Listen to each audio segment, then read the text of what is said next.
Okay, Stones of Strength podcast, episode 14. We are joined by the man, the myth, the legend, Daniel Strauss, also known by his online moniker as the Raspberry Ape. So, Brazilian Jiu Jitsu black belt, Brazilian Jiu Jitsu coach, strength and grip expert, book author, historical stone enthusiast. How do you find time to fit it all in? I struggle sometimes. We get there in the end.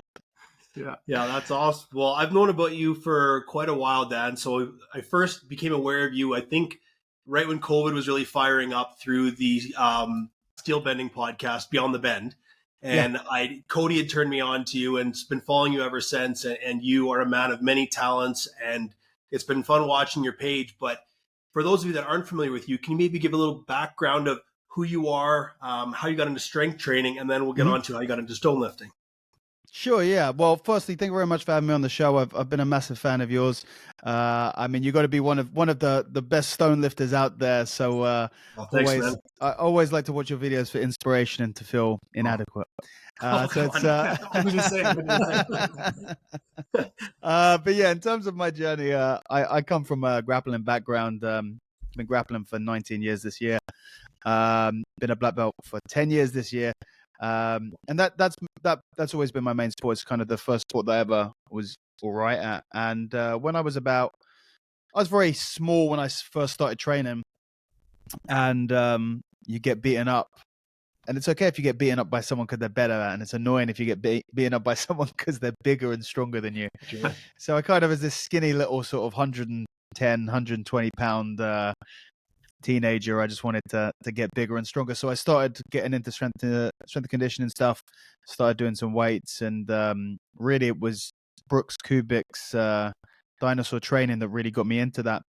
And obviously a big emphasis of that is sort of the old time strongman stuff. So I started to get a real fascination and admiration for old time strength, and I guess what you would now call unconventional strength training. But of course, 100 years ago, it was the most conventional strength training you can get. Absolutely. Which is always funny how the times dictates what's conventional and what's not. You know, it's a very abstract term, and got me into grip training.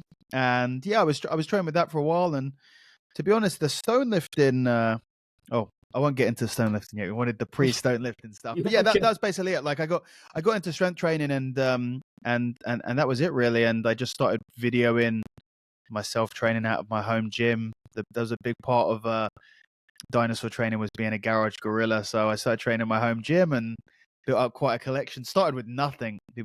Some people see my gym and they think that I just started like that, but I started with nothing, just a thick barbell and 200 pounds of weights, and we're hammering those, and added more and more stuff, and now it's spilling out over the sides and I can't fit everything in it. But yeah, it's been it. I've been doing that for a long time and still loving it. So it's interesting because, I mean, you've been involved in strength-related sports, being grappling, for almost 20 years now. So your intro into stone lifting is sort of fairly recently on the spectrum of that training journey for you. So yeah, if you wouldn't mind letting us know, how did you get involved in this crazy, niche but wonderful activity? Yeah, the stone lifting one's an interesting one because, I mean, sort of a big milestone, or say a big beat in my story is I injured my back about 12 years ago, about 12 years ago. 2012, I injured my back, and it was pretty bad. And I could just about roll here or there, and I had to really change the way that I was training, and I slowly sort of adapted and was able to work out stuff. But I thought that my back would just kind of be a bit fucked forever. But you know, when you're an athlete, you kind of your knee's fucked, your back's fucked, your neck's fucked, your shoulder's fucked. You know, something's going to be fucked. And my thing was my back at the time. Anyway, I've had plenty of other things since then. And I remember the first time I ever saw the idea of stone lifting as sort of a niche strength sport was through David Horn. Now, David Horn was someone that I already knew very, very, intricately. I hope that doesn't sound weird, but I knew of David very well. I did not know David intricately. It was intricately, but not intimately. Yeah, exactly. Yeah. No. David's fantastic. I'm very privileged to call He's the David a man. friend and to spend plenty of time training with David and trying to pick up just a fraction, a scraping of his knowledge and wisdom. The guy's an absolute encyclopedia. But anyway, I was a big follower of David's because of his grip stuff. And I remember seeing, I can visualize it in my head still to this day. I remember seeing, and this is probably 10 years ago, I remember seeing a stone lifting hoodie that he had out. And I was just like, what is this stone lifting? And I started read about it a little bit and the idea of picking up stones and learn about the Dinny stones and stuff like that. And I distinctly remember my back issue, really, the thing that antagonized it the worst was any hip hinge. So I never deadlift. Even to this day, I feel like very comfortable. I feel very, very much recovered. My back feels strong now, and I could probably straight bar deadlift. But that would have been my kryptonite. I say picking anything off the floor was a no-go for me. That would be problems.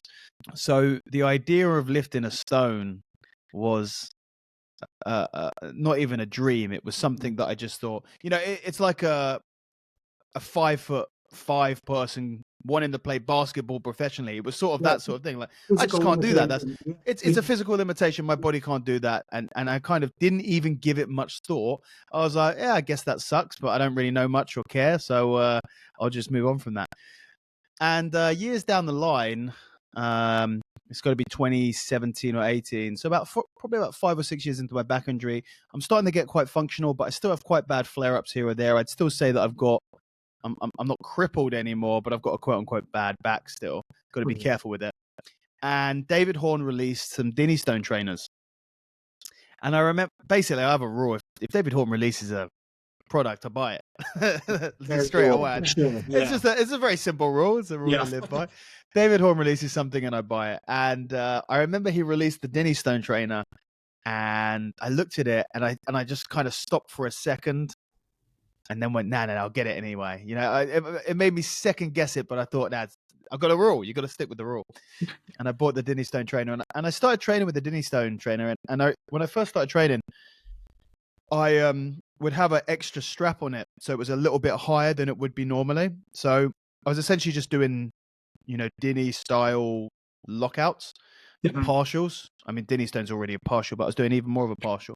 And I was starting to work out to like decent weight on it, like high 200s, 300 kilos, and my back was fine. And it made sense that my back was fine because I wasn't hinging. I was maintaining an upright position and lifting it. What I didn't expect is that not just was my back fine, it was starting to feel better in my day-to-day stuff. I wasn't having as many flare-ups. It wasn't hurting me as bad walking and doing other things and standing around and stuff like that. So I thought it was really interesting. So I kept on pursuing that. And sort of alongside that, I started playing with sandbags and light ones. And then as my back got stronger, slightly heavier ones. And it sort of culminated in me thinking I actually might be able to lift the Dinny Stones, and started training specifically for them. And then in August, I believe, 2019, I went to Scotland and did the Dinny Stones. And off the back of that, I lifted the Dinnies, and then I thought, we're 20 minutes from the Inverstone. Right. It will be, I'm all the way up in Scotland. It would be a shame if we don't go and say hello anyway. So we drove to 20 minutes. I ate a pack of cookies to give me some vigor, and I went and lifted the Inverstone, and it started.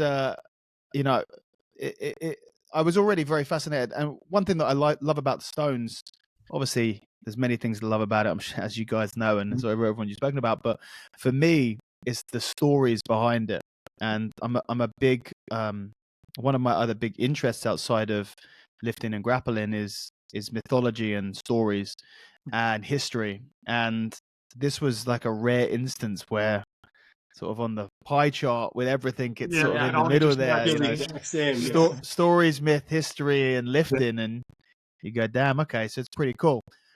So that was sort of my introduction to the Stones. And then in 2020, in February and late February, early March 2020, I was scheduled to do a seminar tour in Scotland. I was visiting 6 gyms 5 or 6 gyms all around Scotland to teach jiu-jitsu. And I thought, well, you know what? I'm driving all the way around Scotland. I know that there's some stones up there. Let's do them both. And then I spoke to a friend of mine who was or a guy that I'd met recently who was a videographer, and spoke to him about it. I thought this is going to be pretty cool. What we're gonna, what I'm going to be doing, teaching jiu-jitsu and lifting historical stones. And we ended up filming Stones and Strangles.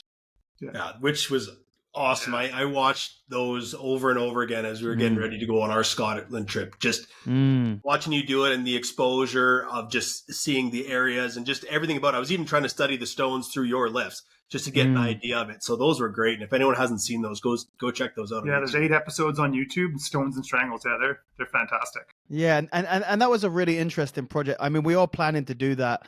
I was just a bit too rushed. I've just come back from Scotland. I'm sure we'll talk about that in a little bit. But I considered chatting to him. I spoke to him briefly about it, and we were going to do it again. But I was just so busy in the lead up. I didn't really have any time to put any preparation into it. And yeah, Stones and Strangles was a funny one because it was the first. James, who was the videographer, James Bullingham, he'd never done. He'd done some very short stuff. He'd never done like super long form video stuff, and he's now since done plenty more stuff. He's a lot more experienced, but he was really just getting into the game at that point. Yeah. And we had no idea what it was going to be. We didn't know whether it was going to be like a 15-20 minute vlog or whether it was going to be an hour and a half feature length, or whether, and it ended up being an 8-part series, sort of 10 to 20 minutes per episode. And yeah, we really winged it. There was nothing in terms of preparation at all. And James is a super skilled editor and filmmaker, so it ended up looking super cool. But I'm excited to go and possibly redo Scotland again. But if not, I want to go and do Stones and Strangles in a load of other countries in mind. So when you had gone to Scotland the first time to do the Dinnie Stones, you also discussed this on your David Horn podcast. So if anyone listening has any interest in strength whatsoever, go check out episode 80 of the Raspberry 8 podcast, where Dan speaks with David Horn, who was mentioning earlier. David is an encyclopedia. If there is one person in the world that I could go train with, honestly, I think it would be him. Yeah. And that episode, I'm going to sound like a fanboy here, but I think I've listened to it 4 times. Like it's so good. It's so good. I had to really twist his arm to do the podcast. He did not want to do it. And there's this funny thing where the guys who don't want to do the podcast always end up being the best ones. Well, Cody tried to get him on Beyond the Ben a few times, and Dave was like, "Well, podcasts, I've already done one of those." Yep, that's what he said to me. It's different ones. That's what he said to me. Yeah. I had to really charm him to get him to record a second one. Yeah. I'm so glad he came on, because there's so much information on that, and you guys have discussed the Dinnie Stones, and you had done it without hook grip as well, which I think is a noteworthy thing. I dropped the stone on my index finger on my left hand 3 weeks out from Scotland. It took 5 days to stop bleeding, and that I wanted to attempt it without hook grip, but that I was worried that I would have to actually lift it with this finger sticking up, but I got better. But yeah, I thought it was really impressive and worth noting that you did it without hook. And it's nothing to take away from hook. I did it hook. A lot of people do it hook. But when you don't, it just shows the level that your grip strength is really at. Oh, I appreciate that. Yeah. I mean, it's definitely, I can see why people do it with hook. To be honest with you, when I first started training for it, I didn't even consider it really. Whenever I've tried hook, I found it so uncomfortable on the thumb. And I guess it's just something that you sort of develop and you train your body to do. If I had to train for it again, I would probably try and do it hook, because, man, I think it makes a big difference.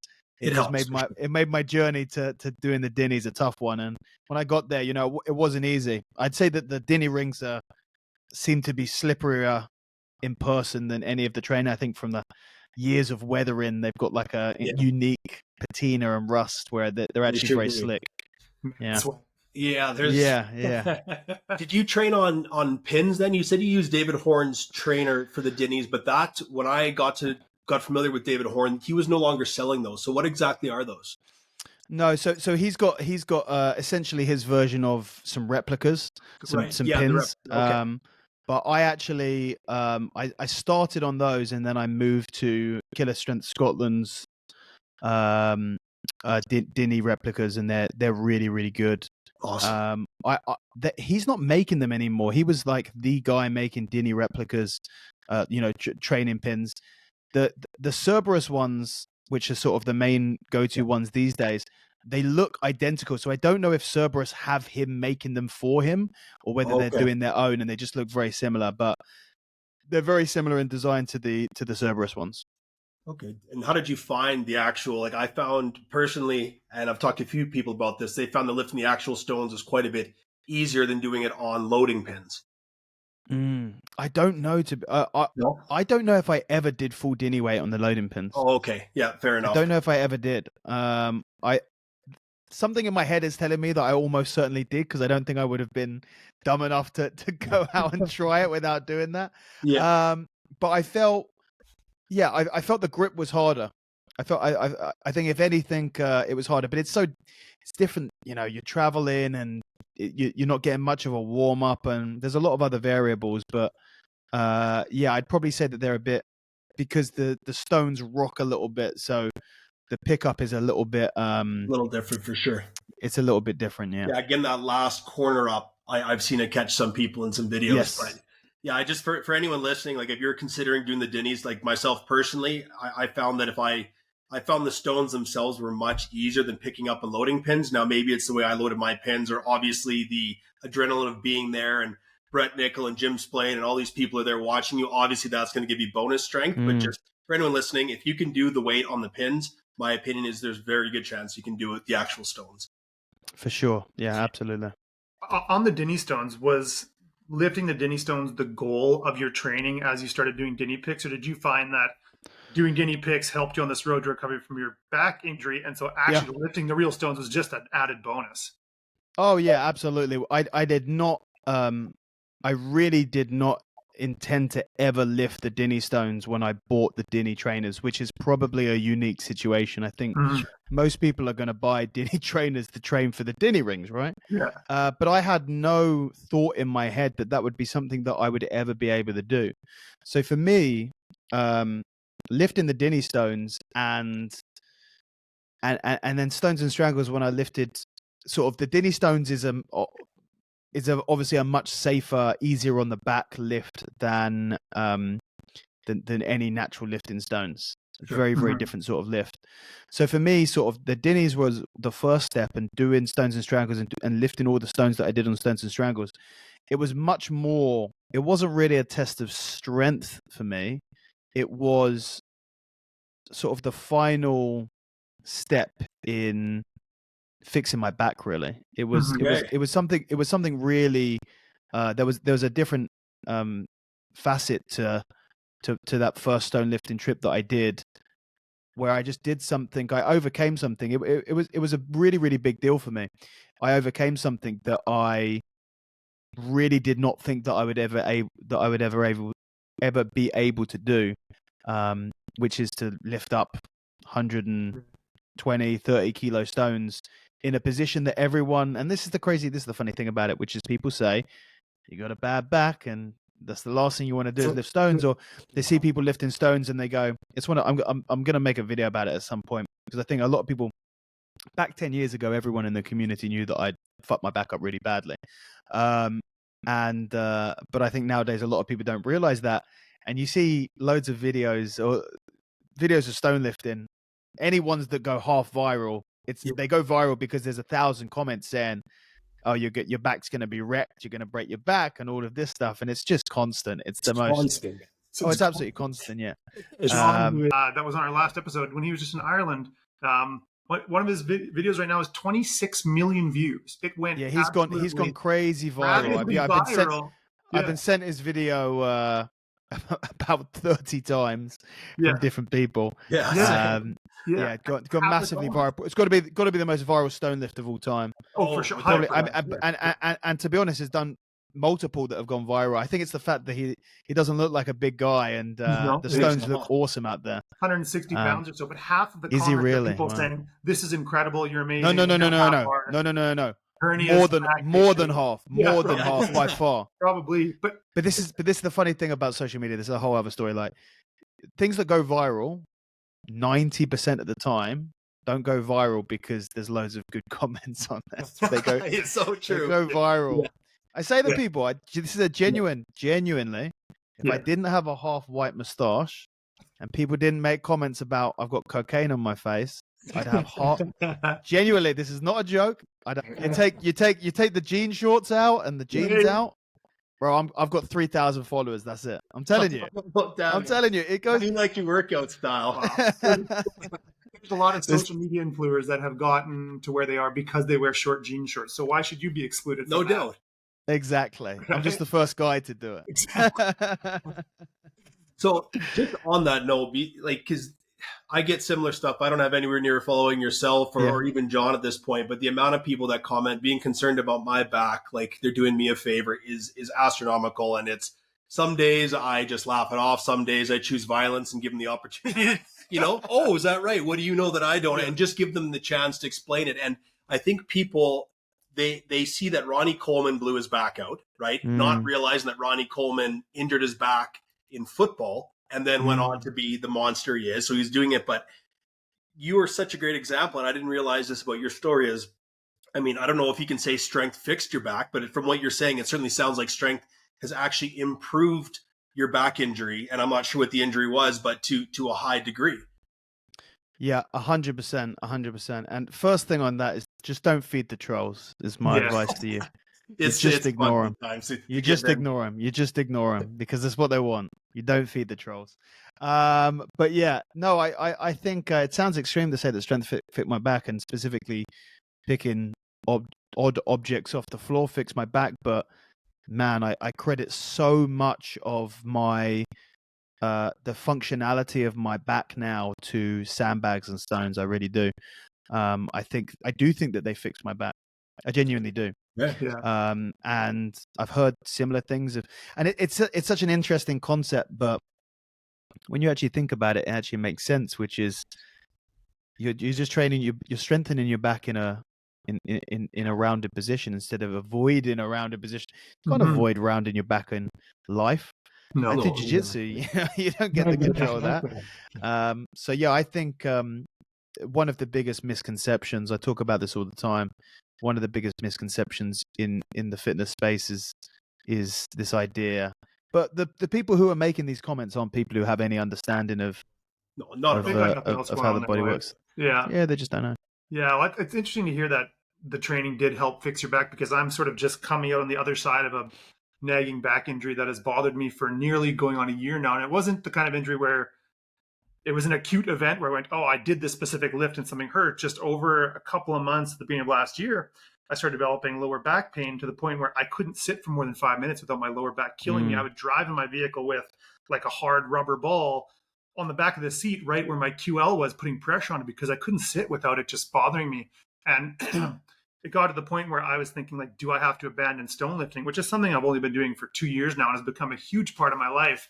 And I went to multiple physios, different courses for recovery that never seemed to work. Stretching gave me, some temporary relief, but really nothing resolved it. But what fixed it, and fixed it so quickly that I'm still in a bit of shock. Like I just came back from a family vacation over to Europe and sat on a plane in a plane seat, like grabbing a plane seat for 12 hours, no back pain at all. Was doing uneven, like doing suitcase carries and holding an uneven load in an upright position because it turned out my QL was in spasm. So stretching it was causing it to spasm further. But by doing those sort of isometric and those one-sided holds, help strengthen the QL in the position that it wants to be in, which is keeping your spine straight.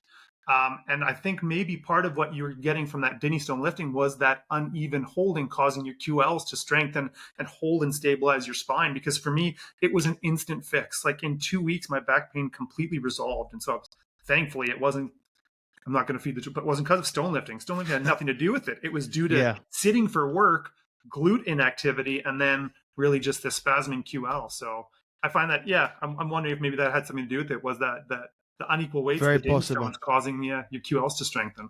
Yeah, absolutely. It's the human body is a very interesting thing, and everyone's frustrating sort of body works differently. It can be frustrating, but I've learned things about my body that like weird things that can help things when something's hurting. For sure. For example, I found out. So I used to get bad flare ups with my back. Was it a And disc issue, Dan? what's up? Was it a disc issue? Yeah. So I had herniations in a few discs, and Okay, yeah. and I actually got a crack in my vertebrae, which looks. I had to send you over a picture. It looks super cool. Yeah. And I still got that now, though. I still got it now. So it's like Okay. the old Mike Tyson thing. Yeah, all right. I broke my back. That's Yeah. right. Not breaking the They spinal. It's spinal, yeah. What's wrong with it? Spinal, yeah. Got that. So I can say that, yeah. But yeah, even so, like a weird thing that I discovered by accident was that because I would have flare-ups, and the flare-ups would last a couple of weeks, 2 or 3 weeks, and then it would sort of calm down a little bit. And basically, what was happening as my back was getting "quote unquote" better is I'd have flare-ups far less often. Right. Now I almost never have a I'm talking about I used to have I'd spend more time in flare-ups than I wasn't in flare-ups, and now I couldn't tell you the last time I had them. But I got to a point where I was having them much rarer, maybe every 2 or 3 months or so, but they'd still be a couple of weeks when I got them. And I remember I was in a flare-up, and a friend of mine was giving me a sports massage on my quad, and I stood up afterwards, and my back was like, I can't feel anything. And I discovered through this that there was like a spot on my quad that gets tightens up, and my back reacts to it.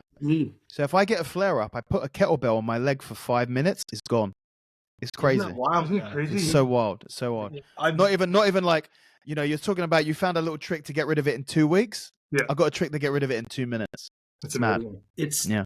Man, it's so cool. I've been having bicep tightness issues on my right arm for over 2 years, and done the needling and all this stuff, and went to one chiro, and he looked at my back, and with this was over 2 years, and I worked on my lower trap, and it took my bicep pain right away because of just the chain through the body of all the compensatory movements and everything. It's just. Yeah. It's wild, man. I might have undersold the complexity of my fixer, but I did also have a super tight right hip flexor, which was causing sacral torsion, pulling my pelvis out of whack, which caused a lot of that issue with the QL. And I wonder if that's part, right?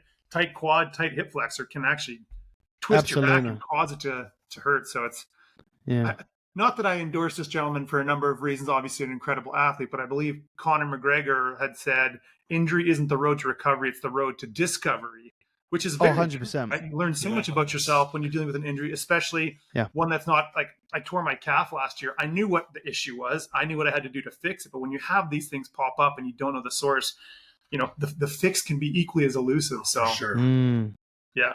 Yeah, awesome. Well, speaking of Stones and Strangles, so you have done, you did the Stones and Strangles tour in Scotland. You've been back to Scotland now a couple of times looking at stones there. Understand there's a lot of new markets or open markets for not only doing your jiu-jitsu teaching, but avenues to go and lift historical stones now globally. Do you have your eyes set on a specific locale for your next trip? For Stones and Strangles? Yeah. I'm probably gonna go to Ireland next. Awesome. And meet up with Dave over there. Yes. And there's lots of jiu-jitsu in Ireland, so I'll probably do another Stones and Strangles in Ireland. I really want to get out to Sweden. Yeah. Oh yeah. Nice. So sort of my list is Ireland, Sweden, Iceland, obviously. Yeah. Got to get a lot stronger before I hit those Icelandic stones. Yeah, big boys there. And there's a few other ones that I'd like to hit. I'd like to go to Basque Country. Yeah. And one of the ones that I sort of discovered much later that I didn't really know had much stone lifting, but seems to actually have loads, is Japan. So yeah, they got the most. I think there's 19,000 stones that they've identified. Yeah, it's unbelievable. Well, and jiu-jitsu hotbed as well. I mean, from your days of when you compete, you've competed against some Japanese icons in jiu-jitsu. I've been very fortunate. Yeah, unbelievably fortunate, really. But so the idea of going out to Japan and filming a Stones and Strangles is that's like a dream to me. So we'll get there one day. Yeah. This is a bit of a an offshoot, but what was it like to grapple against Kazushi Sakuraba? Yeah. The legend of the legends of Japanese, known as the Gracie Killer, one of the pioneers of MMA. That must have been an incredible experience to share the field of battle with him. Oh, it's the greatest experience of my life. Yeah, easily. That's it's very simple. Very simple. Yeah. That's something. I mean, people assume that I was, when I say Sakuraba was my hero, he was my guy, and you think, okay, we've got lots of heroes, but he was my guy. He was the guy that I really loved when I was getting into martial arts and getting into jiu-jitsu, an interest in MMA. I remember watching old highlight videos that I downloaded of Sakuraba, and man, I wore a mask for one of my big when I was a purple belt, sort of the first big competition that I did as the Raspberry Ape. I came out in a cape and a mask, Sakuraba style, and yeah, I just loved him. And so I got given this opportunity to go and compete in a show that he was running. Yeah. And as soon as they said, Sakuraba's running a show, I said, I'm in. Yeah. And then they said originally it was going to be in LA, and I was like, yeah, cool.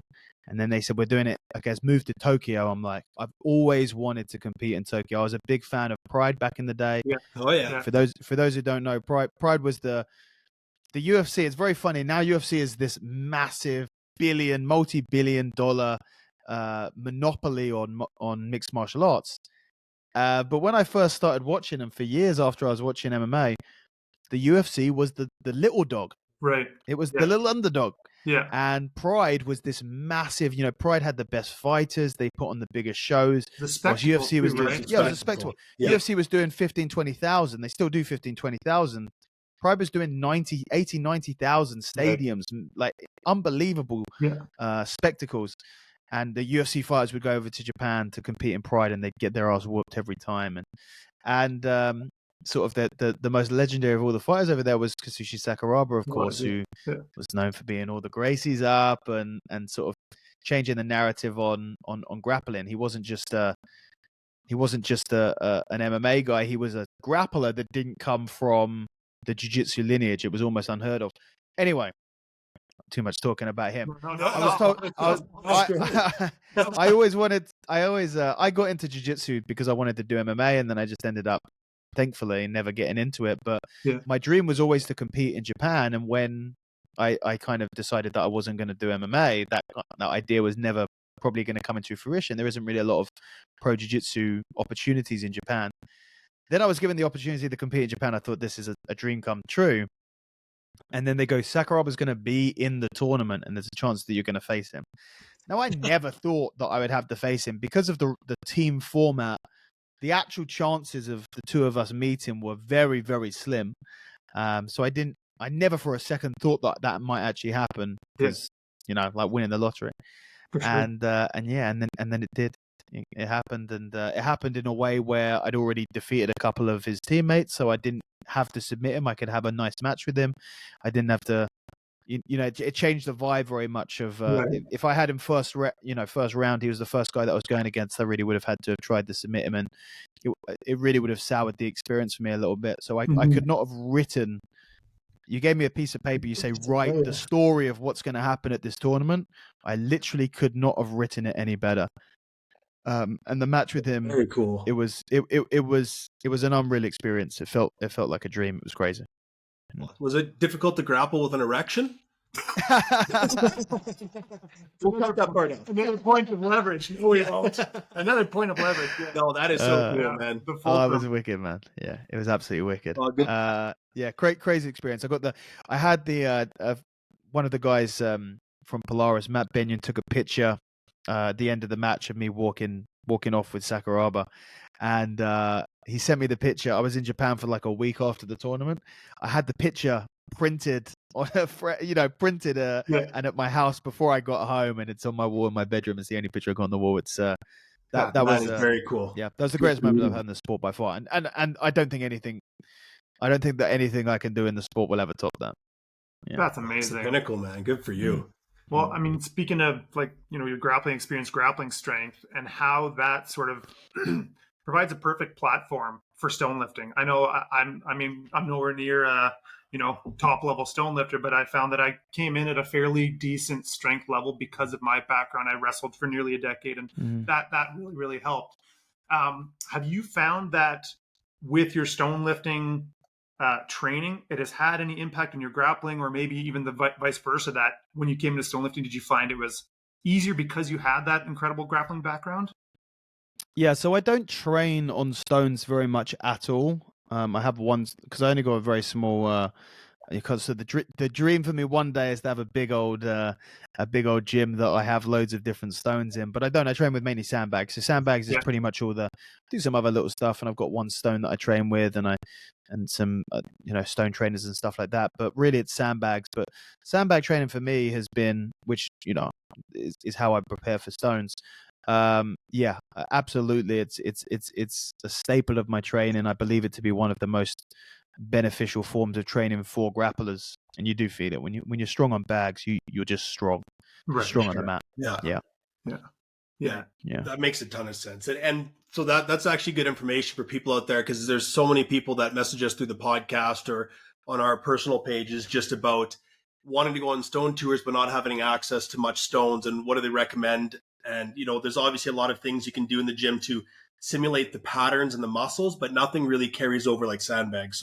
And they're harder in many ways. In many ways, they're harder. Yeah. Maybe when you get up to the real big ones, but I have a 250-pound sandbag here I train with a lot, and when you're especially exploding off of the floor lifting it, a lot of your energy is going into compressing and deforming the bag versus actually getting it up off the ground. So I found that compared to most, I'll caveat it, most non-spherical stones, because like you'll have known, like going to the Inver stone, for example, that's far harder than any 265-pound sandbag because of how spherical and smooth it is. Castle Menzies stone's another one, but Menzies did you do the Menzies stone? Yeah, that's the hardest stone that I did. Yeah, I felt the same way. Like it was soaking wet, and I'd struggle with the Mingus a lot. That was the last one we did, and we were pretty beat up, and I found that I don't have a very good squeeze, and so by that part of the trip, like I was just absolutely drained. But that's a tough stone. Yeah, I mean, in terms of a sandbag's harder than stones. I think with some stones, if you get a good stone, I'd probably say that sandbags are a bit easier. Especially because I would say that there's a big difference for me anyway. All the trips that I've done to Scotland has been wet as hell. And there's a big difference between lifting a dry stone in your garage and a wet stone in a field. For sure, it's huge. Like that is a huge difference, because I've got a 112, so I've got 112 kilo stone in similar size to Mingus stone, and I can manhandle that pretty easy. But you get out there and it gets a bit slick, or it's a bit smoother, or it's rounded, like you said. I would probably say that and also I'll caveat that by saying that I pack my sandbags very tight, to sort of feel as much like a stone as possible, so there's not too much give in them. So yeah, I'd probably say stones a little bit easier for me, I would say, than stones, but it very much depends on the stone. There's some super easy stones and some super tough ones, but yeah, sandbags are a great way to train for them. They're not as abusive on your body in terms of your skin. They don't tear you up, and your skin must be made of fucking leather these days with the massive stones that you there's no feeling chuck on your shoulder. Sandbags are good for that. You don't, You don't have to worry about a stone exploding when you drop it. A sandbag, you can sort of throw around and abuse a lot. So sandbags are great, and there's a lot of stuff that you can do with them that you can't do with stones. But they're a very good way to train for them. But you got to get your hands on some stone as well. That's the thing. Or if you just train sandbags, you'll come up with some puzzles that you're not used to doing. Yeah, like a sandbag obviously going to simulate the movement patterns. They're obviously like parallel to each other in the the strain it puts on your body, but there's a certain comfort that comes with stones. Like when people start stone lifting or their first time out, even if they're a little bit inexperienced at all, and they pick up a stone, if they're able to lap it, you can kind of see a panic in their eyes that you don't necessarily see when someone gets a sandbag in their lap, right? And so that's just part of being a trained lifter. And you're absolutely right. You can do all the work in the gym you want, work with sandbags, and that's great, but you do need to have the familiarity with a stone to truly get comfortable at it, or just realize that when those stones sit in your lap, you have way more time than you think that you do with it. But that just comes with learning. Absolutely, yeah. When you think about sort of stone lifting and some of the essential strengths you need to have, right? Like your forearms, wrist, your grip strength. I mean, you literally wrote the book on it now, so you have a book that's titled, is it the Grappler's Guide to Grip Strength? And so Grappler's Guide to Grip Training. That's right. Yeah. grip training, sorry, yeah. And so, Yeah. are there any specific techniques or strength training implements for grappling that you have found has translated really well to that increase sort of like forearm pressure and squeeze strength you need to lift stones? Yeah, absolutely. So sort of the two main ones are building cupping and hooking strength. So for me, so in arm wrestling, they talk about cupping and hooking as this kind of the same thing than the name of the technique. For me, come from more of the jiu-jitsu anatomy breakdown. So for me, cupping's like it's flexion in the base knuckle and hooking is the flexion in the wrist. And with stones, you've got to be strong in both of those positions, especially the cupping position, which isn't trained very easily or very commonly. Right. And you want to have wrist strength as well because it's your connection. You know, especially if you have a rounded stone, you're going to need more wrist flexion. If you have a flatter stone, you're going to need strong cupping strength. And you know, it will help you one motion as well. You're keeping that pressure backwards. So yeah, there's lots of techniques that you can do to train both of those. Of course, I include in the book, but doing thick bar work and sort of simulating those hand positions, and I've got some nice implements like block implements. You can make stuff out of 2x4s, you know, planks of timber that force that hand into that. Because almost with the cupping position, you're like it's like a 90-degree angle in the hand. So it's about developing that finger strength, and that is something that is the way that is effective. I actually have. And I probably mentioned stones. I can't actually remember if I do, but I include certainly sandbag pickups in my book talking about grip strength, which a lot of people wouldn't see the connection for. But it's developing that hooking and that cupping strength. And on the mat, for me, those are two of the most important strengths on the mat. Basically, if you don't have a handle, if you can't turn what you're grabbing into a handle, you have to turn the hand into the handle, sort of thing. You've got to find a way to get this tight connection. And with if you compare it to say like a gi, in gi grappling, when you're grabbing onto material, what you essentially have are handles, not super ergonomic, don't get me wrong, but they're still designed to be grabbed. They are handles covering the entire body. When you have a barbell or a dumbbell or a kettlebell or a bar or a machine, you have handles that are designed to be grabbed. And when you take the gi off and when you lift a sandbag or when you lift a stone, there are no handles. So you have to find a way to essentially make your hand into the handle. And it's a lot of cupping and a lot of hooking strength, as well as that internal pressure. So in the same way that it trains you for stones and sandbags really effectively, it trains you really effectively for specifically no-gi grappling. And that's one of the reasons why there's so much crossover between stone lifting, sandbag lifting, and grappling. I remember when we were younger and going to our wrestling coaches would talk about, we do drilling with just hooks and handles where you weren't really fully sparring or trying to get moves. You were just working on trying to get positioning on your opponent's body and just how to grip and grab and get your hooks and handles in. Yeah. You articulate 100%. that perfectly, though, and especially as it pertains to round stones, right? If there isn't an actual handle there for you to grab, that cupping allows you to create the handle. Because when we were in Scotland, I was about 6 months into learning how to stone lift and very much so struggled on a lot of the ones. Ardverlick was the only one that I wasn't able to get to full stand. I got it to my knees a couple of times, but I just didn't have that cupping strength yet. And so a stone of equal weight with handles, I'm not going to say no problem, but clearly not as much of a problem. So are there any traps or misconceptions that you've seen, and especially as it pertains to creating that cupping strength, that people should be aware of if they want to increase their ability to lift round stones? It's a good question. I don't think that there's any mistakes that people make in training that cupping and hooking, in that apart from the fact that they don't understand that it's something that they need to train, and they don't understand how to train it. If they were to just think about it for a second, it's not super common, especially cupping. Hooking's not a super novel idea. We do it a lot. For training the forearm, people would do wrist curls and stuff like that. This is not super novel. Maybe a lot of people don't do it, but it's not, everyone out there who's been to a gym will understand the concept of doing a wrist curl. Yeah.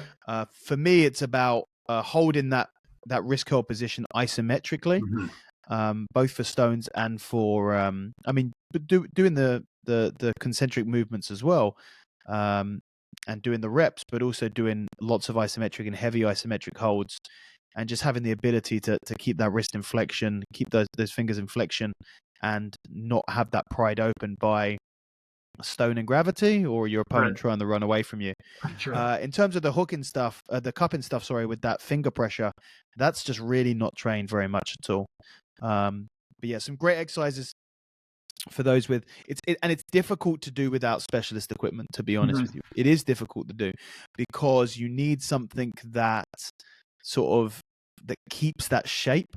It's an odd shape of the hand. It doesn't. If you put your hand into a I know I'm showing loads, but most people are going to be listening or watching, but I've got my hand up and I've just got my hand straight, and then I'm bending all 4 fingers at the knuckles. When you look at that position, you see that 90-degree angle in that hand. If you were to grab onto any sort of bar, those fingertips are going to start curling around it. So thick bar work is a really good exercise. And you can do what I call in the book a rounded cupping, where you're still working on that finger pressure, but it's different from those fingers going all the way around into how they would be on a barbell. So for example, a really good exercise that I was taught by David Horn is 2-inch, and you can do this with 2.5-inch as well.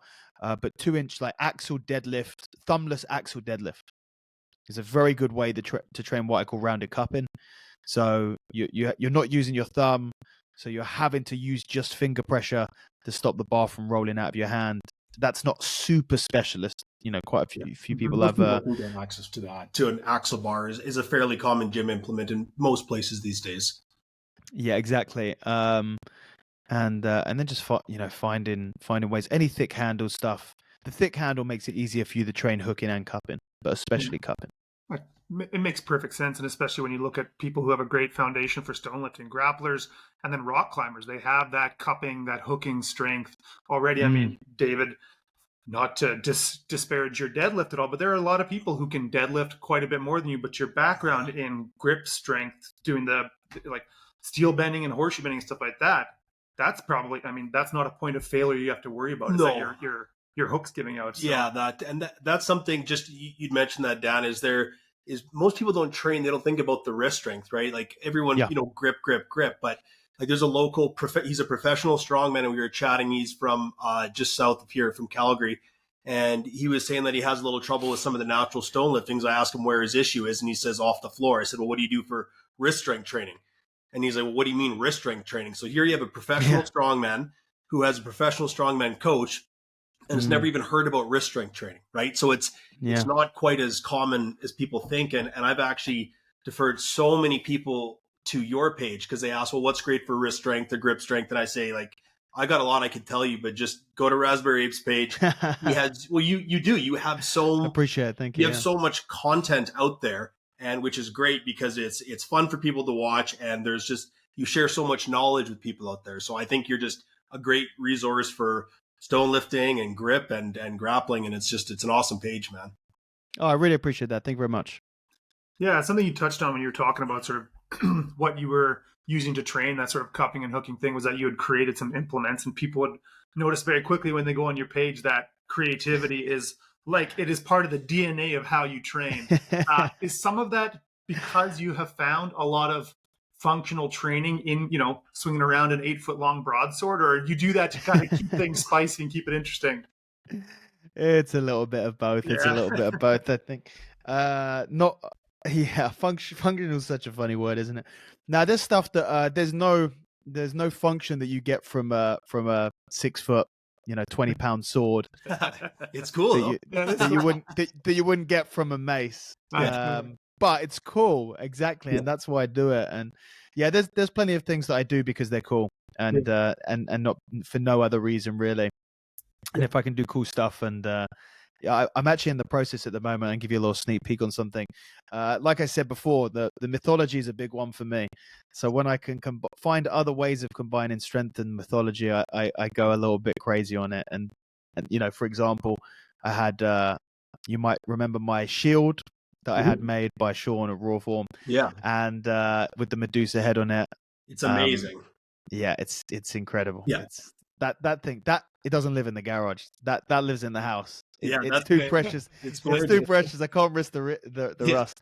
And I've got like a wooden club, and I try and stay as close to the mist as I can. So, for example, my wooden club, my Hercules club, in a lot of the stories, it's made out of olive wood. So I paid way more money than have it made out of a block of Yeah, that's laminated olive wood. Yeah, exactly. And the one that I'm working on at the moment. So the two most famous clubs. It's one thing that I really love about club training, is that there's so many. It's such an ancient form of strength training, and also an ancient weapon. And there's the clubs are used, whether it's in the Hindu mythology with Hanuman's Gada, or in Greek mythology with Heracles' club. But there's another famous club in Greek mythology that Theseus uses, who was a descendant of Hercules, and it's a brass or bronze club that he took off a bandit. His first trial was a bandit called the club bearer Periphetus, and son of Hephaestus, and he would just basically kill travelers with his giant bronze club, and then rob them. And Theseus comes along and he goes, "Hey, that's a nice wooden club you got there." And he goes, "It's not wooden, you idiot. It's made of metal. It's heavy." And he goes, "Nah, you're not strong enough to hold that. Let me have a look." And he gives it to him to have a look, and he obviously kills him straight away with it and takes his club. So I wanted to, for ages, get a bronze or brass, because I think it's a little bit cheaper, club cast. So I'm in the process. I just a couple of days ago got the same guy who made me the Heracles club, has made me a simpler one, not out of olive wood. And I've just messaged today a guys over in the UK who make custom cast kettlebells. Oh yeah. And asking them whether they can cast me a club made out of brass or bronze. So I'll get back to you. That's Oh, dude, that'd be so sick. my Theseus club. I have no idea what it's going to weigh. I'm guessing maybe like 20 or maybe even more kilos, 40, 50 pounds or something. But I'm super excited for that if that can be made. So yeah, there's a lot of crazy stuff. There's some really functional stuff, and I've got my first product is going to be coming out hopefully next month, the saw bell, which I'm really excited to launch. I've seen you doing that. Yeah. And then I have some other ideas to launch some other equipment, because there's so many companies out here that make, especially with grip stuff, they kind of all make the same thing. It's another reason why I'm a massive fan of David Horn. He's not just like super knowledgeable about all strength sports and incredibly, like, disgustingly strong. Yeah. But he's also super creative and practical, and he's invented so many super unique training ideas.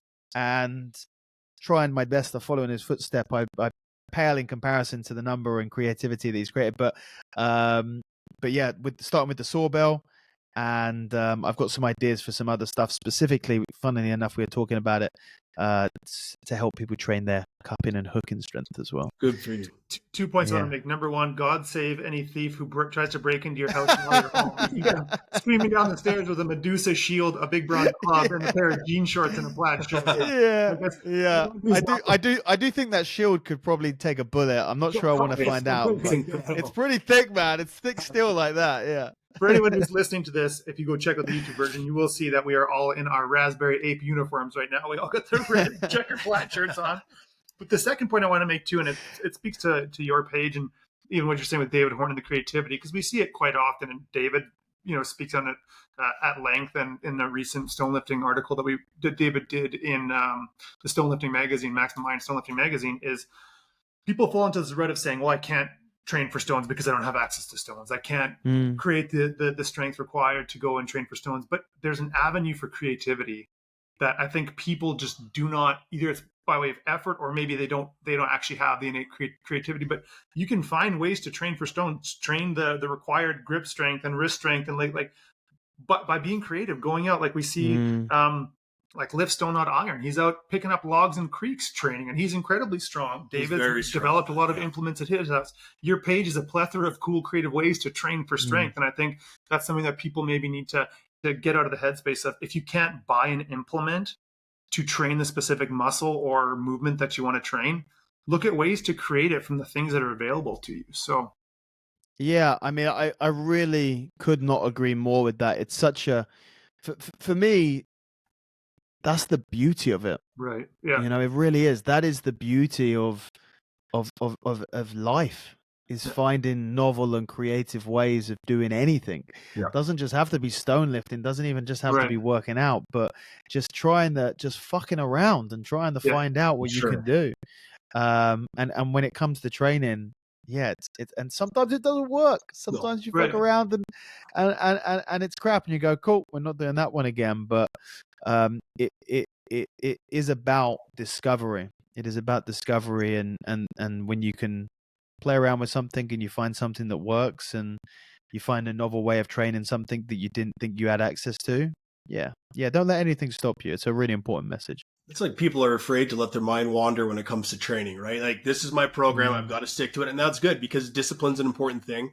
And if that's what works for you, but once you actually understand the bigger picture of strength or your goals, that's when you can let your mind wander and just kind of play a bit more in the gym. Maybe you don't, because there's so much diminishing returns once you get to a certain point, right? mhm, And Yeah. so sometimes you go, you know what, like, I gotta spice it up. It's gotta be fun, and you gotta find ways. And that's one thing I really like many things about your page and the way you train down, but you kind of, I don't Mm. want to say normalize, because it makes it sound like it was bad, but you do a lot of wacky training, and it's Yeah. awesome, and it works, right? And it's Mm. fun. And so, yeah, I just think it's great, man, because I think hopefully more people will see that kind of stuff and go, no, there's a lot of ways to get strong, and we can have fun with it too. yeah, Yeah, it's I appreciate that again, and it's a funny one. I feel like there's kind of two kinds of people.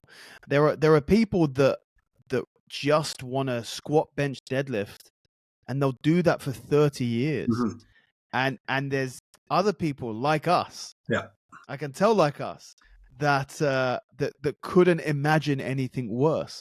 And that's not because we hate squat, bench, or deadlift. We still do them. Mhm. But the idea of just doing the same barbell lift, like rotating the same 10 exercises 2, 3, 4 times a week for the rest of your life, just god damn it, that would just drain the life and soul Mhm. out of strength training, when there is other stuff out there. And I think that the important message is, and you don't have to go crazy with everything. I mean, look, my workouts, sometimes they can be a bit out there and I go through phases, but my day-to-day workouts don't look that dissimilar. They're not crazy. If you watch like a montage video of me doing some crazy training stuff, that's not what a workout looks like. That's one accessory that I do at the end of a workout to have some fun. And yeah, there's just a montage of me doing those things, but I don't put in the fucking front squats that I'm doing or the dumbbell bench press that I'm doing. You know, I mean, I'm Finding, still yeah. doing a lot of these exercises. And don't get me wrong, I do less of those exercises than the normal person, because I might be doing a sandbag squat and I might be doing some other type of pressing movement. But yeah, it's crazy to me, and that some people just love doing the same stuff. But you're right. I do feel like I don't just think I don't think we're just being restless and we just can't stick to the same thing for long enough. I feel you do get diminishing returns on doing flat yeah, barbell bench. You You do. do. Like, yeah, go have a play with something else and get strong on that other thing. And I think stone lifting is such a good example of that, because it's undeniable. The stuff that some people, yourself included, is able to do with stones is absolutely unbelievable. And you will find it is a true test of strength. And I was one of those people where I believed that the greatest test of strength that you could give someone was the SPD.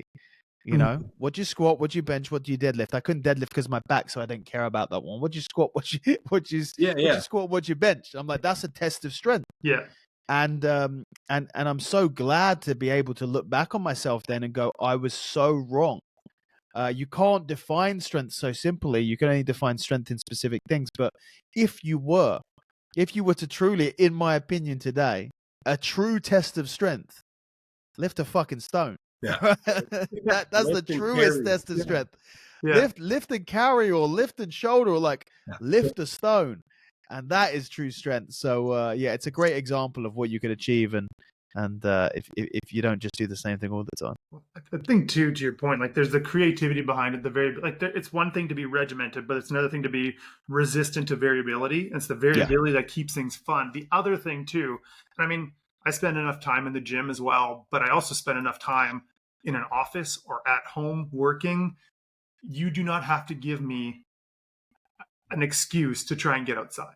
If it's sunny outside and there's an opportunity for me to get out and get a lift in, I'm going to pick that 100 times out of 100 over being in my basement and doing deadlifts. I've got stones in my side yard. If I get a break at lunch, I'll be out lifting those rather than in here, because people got to get outside more. There's the aspect of adventure. If you're a stone troll like David, he spends his time digging up the hillsides of the north of the Edmonton River Valley, finding new stones, finding new tests, right? So that you're never getting bored because you're always finding new ways to challenge yourself. So yeah, it's awesome. And man, honestly, thank you so much for your time here today, Dan. This is it's an absolute pleasure. It really is. Yeah, it's been a pleasure to talk to you, man. And I've been an admirer of you for a number of years now. So it's cool to actually get a chance to chat with you and pick your brain and all this stuff, because we talk so much about David Horn being a wealth of knowledge, but you're right up there with him too, man. So it's thank you for sharing your time and your knowledge with everyone.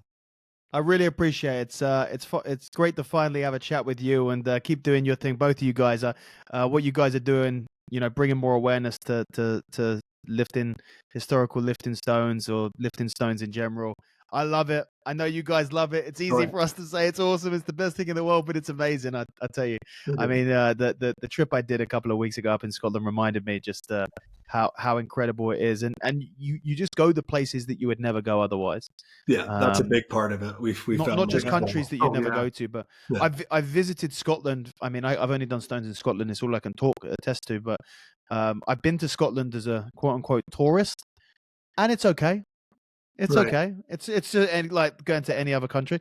And the 2 times that I've gone to Scotland to lift stones have been 2 of the best trips I've ever had in my life, because they take you to places that you would not go to if you weren't searching for stones on a coordinate, and be it farms or forests or mountains, and it just takes you to places that you'd never go, and there's something incredibly beautiful about it. Even if people, I genuinely believe that you don't have to be a stone lifter to be into lifting stones, if that makes sense. I think that you could have an incredible trip. If I traveled around Scotland for 4 days, and visited the stones that I lifted and didn't touch a single one, went there and took a picture of them and had to look around the area, it would still be one of the best trips I've ever been on.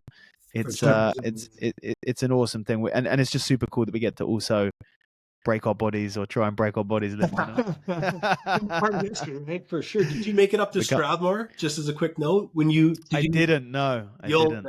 It's one that I need to. Yeah, man. Like, just talking about, because you're so far up north, and it's where the Vikings met with the Picts, and there's like just down the road is a 2,400-year-old Pictish broch that's still standing. Wow. And you drive past that and find this stone. So.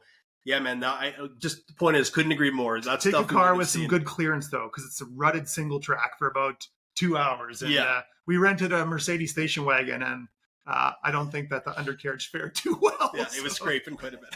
you Americans aren't used to our small British roads. We're Canadians.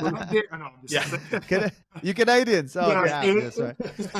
You North Americans aren't used to our roads. Our roads are, they're very different. That's like calling a Scottish person English. Yeah. Okay, let it slide. But you're Australian, right? Yeah, that's what. Well, South African. That's what I've heard. That's right. Yeah. Well, speaking of where stone lifting has taken you as far as your travels, we're very much looking forward to seeing where it takes you in the future on future episodes of Stones and Strangles. And for anyone who is looking to get a better understanding on grip training, so the Grappler's Guide to Grip Training is out now. They can purchase it. Is it available wherever books can be purchased? It's available on Amazon. Yes, perfect. It's on Amazon. There's a couple of people already trying to flog it on eBay and other book sites, but go straight to Amazon. It's less on Amazon.